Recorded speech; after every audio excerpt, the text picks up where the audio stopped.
Yes. Quick question. How much is a liter of petrol today?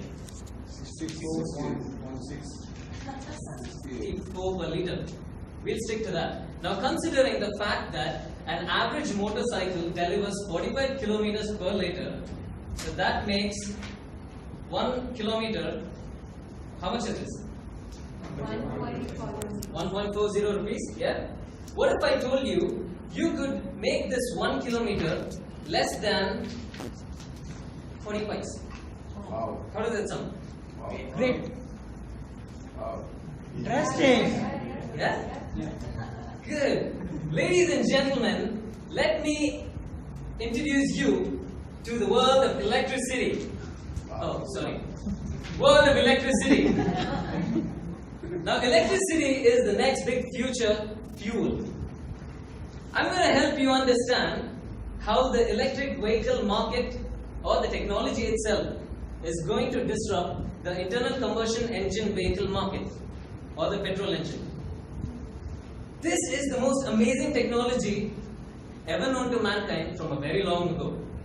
It's been there for a long time. But why hasn't this actually come up?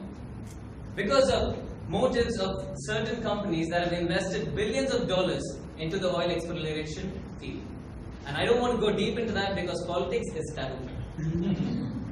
Now, why don't people actually move to electric vehicle technology?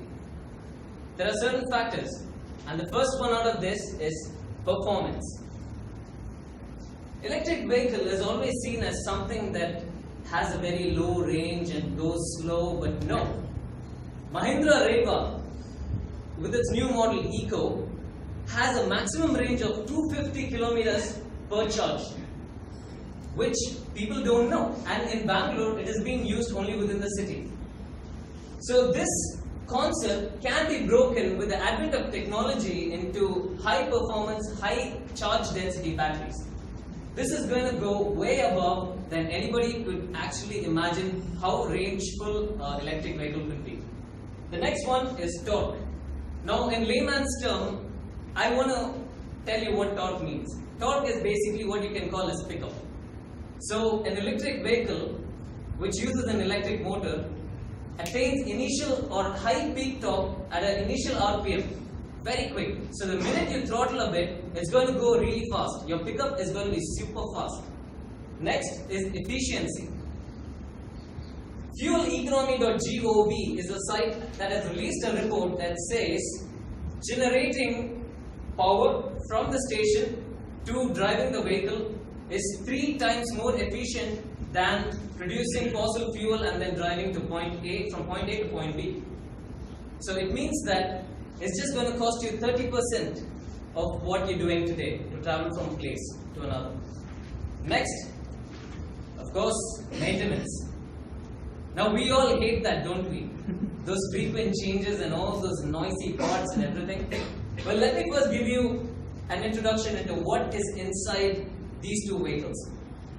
A typical petrol engine vehicle will have a fuel tank to hold the fuel, something called as a carburetor that will mix the perfect ratio of fuel and air, and then it will be sent to the engine, which has cylinders and pistons, seal rings, noisy stuff, cams and shafts, and then a chain and a sprocket to translate this energy to the wheel. Big stuff, right? Very technical, right? But an electric vehicle is simple. It's just got a battery, it's got a traction control, which basically allows how much electricity you want for the motor, and then the motor to drive the vehicle. That's it. Now the next thing is noise. With all these parts, mechanical parts running up and down, that's already silent. Electric vehicles are as silent as the fan. In a fan you have a motor, and that's exactly what's going to happen in an electric vehicle. So it's going to be as quiet as this room. Now the next thing is frequent changeovers. You're not going to have engine oil or lubrication or seal rings and all those nonsense in an electric vehicle. So all that frequent changeovers is gone. You don't have to worry about it. Next biggest constraint, what people look into is charging. Now I know all of your questions. This person over there is like, what if I travel for so long and then my car stops? Where do I charge? Right? FAME, Fast Adoption and Manufacturing of Electric Vehicle, is an organization coined by the Indian government, and these people are working on a technology, a supercapacitor technology that could actually act as a charging station. So it's like you plug in your vehicle and 20 to 30 minutes you have a full charge. You can go. With the improving technology, this time limit of 20 to 30 minutes is going to be more shorter, and that is for sure. The next thing is resale. We all buy a vehicle and we think, okay, if I'm going to sell this back, who's going to buy and for how much? Don't worry. Companies are focusing on strategies to buy the vehicle back again from its owner, so that they could use or reutilize the motors, the batteries, the traction control, and even the bike itself. Service. Service is something that always bothers us. Twice in a month, thrice in a month, or once in a month. It depends on the frequency or how old your bike is. Well, with this, there's going to be very less parts to service, so service can always be done at home, and even by you, if you're skilled enough. So, with all these factors and many other technology, we have a concept company called Balan Motor Corporation, where we are developing a concept bike that can be used as a super bike with super performance and later commercialized in the Indian market.